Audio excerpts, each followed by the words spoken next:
ಅಪಘಾತದಲ್ಲಿ ಮೃತ ವಿದ್ಯಾರ್ಥಿನಿಯನ್ನು ಕೋಲಾರ ಜಿಲ್ಲೆ ಶ್ರೀನಿವಾಸಪುರ ತಾಲೂಕಿನ ರಾಯಲ್ಪಾಡು ಹೋಬಳಿಯ ಸುಣ್ಕಲ್ ಗ್ರಾಮದ ನಿವಾಸಿ ದೀಪಿಕಾ ಎಂದು ಗುರುತಿಸಲಾಗಿದೆ. ಗಾಯಗೊಂಡಿರುವ ಗಾಯಾಳು ತ್ರಿಪುರ ಚಿಂತಾಮಣಿ ನಗರದ ಅಗ್ರಹಾರ ಬಡಾವಣೆಯ ನಿವಾಸಿಯಾಗಿದ್ದು, ತಲೆಗೆ ಗಂಭೀರ ಗಾಯಗಳಾಗಿರುವ ಹಿನ್ನೆಲೆಯಲ್ಲಿ ಹೆಚ್ಚಿನ ಚಿಕಿತ್ಸೆಗಾಗಿ ಬೆಂಗಳೂರಿನ ನಿಮ್ಹಾನ್ಸ್ ಆಸ್ಪತ್ರೆಗೆ ರವಾನಿಸಲಾಗಿದೆ.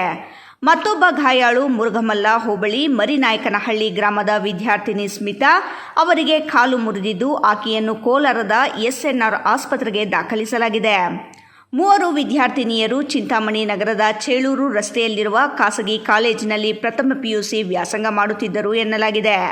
ಸ್ವಾತಂತ್ರ್ಯ ದಿನದ ಪ್ರಯುಕ್ತ ಕಾಲೇಜಿಗೆ ಬಂದಿದ್ದ ಅವರು ಶ್ರಾವಣ ಶನಿವಾರದ ಹಿನ್ನೆಲೆಯಲ್ಲಿ ಕೈವಾರ ದೇವಾಲಯಕ್ಕೆ ದ್ವಿಚಕ್ರ ವಾಹನದಲ್ಲಿ ಸ್ನೇಹಿತರೊಂದಿಗೆ ತೆರಳುತ್ತಿದ್ದರು ಎನ್ನಲಾಗಿದೆ.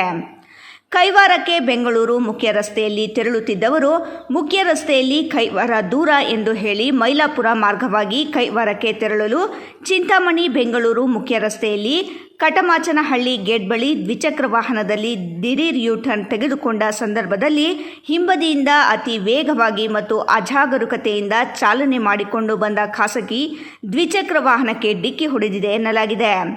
ಪರಿಣಾಮ ದ್ವಿಚಕ್ರ ವಾಹನ ಬಸ್ಸಿನ ಕೆಳಗೆ ಸಿಲುಕಿ ಸಂಪೂರ್ಣ ನಜ್ಜುಗುಜ್ಜಾಗಿದೆ. ಅಪಘಾತದಲ್ಲಿ ದ್ವಿಚಕ್ರ ವಾಹನ ಚಲಾಯಿಸುತ್ತಿದ್ದ ಸ್ಮಿತಾಗೆ ಕಾಲಿಗೆ ಗಂಭೀರ ಗಾಯವಾಗಿದ್ದು, ಮಧ್ಯದಲ್ಲಿ ಕುಳಿತಿದ್ದ ತ್ರಿಪುರಾಗೆ ತಲೆಗೆ ತೀವ್ರ ಪೆಟ್ಟಾಗಿದೆ.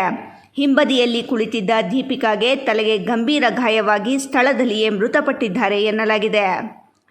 ವಿಷಯ ತಿಳಿದು ಸ್ಥಳಕ್ಕೆ ಚಿಂತಾಮಣಿ ಗ್ರಾಮಾಂತರ ಠಾಣೆಯ ಪೊಲೀಸರು ಭೇಟಿ ನೀಡಿ ಪರಿಶೀಲನೆ ನಡೆಸಿದರು.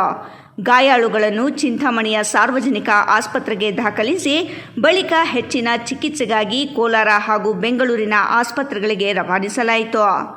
ಅಪಘಾತದ ಬಳಿಕ ಖಾಸಗಿ ಬಸ್ ಚಾಲಕ ಸ್ಥಳದಿಂದ ಪರಾರಿಯಾಗಿದ್ದಾನೆ ಎನ್ನಲಾಗಿದ್ದು, ಚಿಂತಾಮಣಿ ಗ್ರಾಮಾಂತರ ಠಾಣಾ ಪೊಲೀಸರು ಪ್ರಕರಣ ದಾಖಲಿಸಿಕೊಂಡು ತನಿಖೆ ಮುಂದುವರೆಸಿದ್ದಾರೆ. ಇಮ್ರಾನ್ ಖಾನ್, ರಾಯಲ್ಸ್ ಕನ್ನಡ, ಚಿಂತಾಮಣಿ.